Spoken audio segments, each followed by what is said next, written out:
Residents along the coast are being invaded by midges. There are pesky bugs that collect in the thousands, blanketing ceilings and walls. Over the past days, the ministry was notified of the proliferation of some tiny insects, particularly in neighborhoods along the seashore and the coastline in general. So we did some checks and identified that the particular insect of concern is a type of midge, which there are several hundred species of midges, both biting and non-biting. And that's the only threat they pose. Well, other than being a nuisance, these midges don't carry diseases and are not seen as a public health hazard.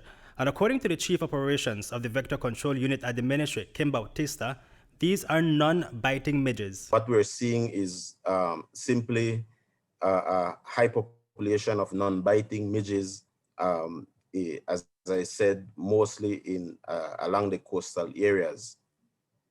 What has caused this? Because this isn't an yearly event, right? No. What tends to happen is that there is always somewhat a fairly good population of midges, but I think that what contributed to the situation was after the high rainfall and the floods that we had over the past weeks, combined with the cold fronts. I think we've experienced multiple cold fronts. You still have a lot of breeding habitats for both mosquito and midges. And these midges have a short lifespan, a few days, but even so, the officials are out spraying them to death. We have certain zones within Belize City, Public Health Zone 7 to 9, which runs you from Marine Parade all the way up to about the Hallover Creek. Mm-hmm.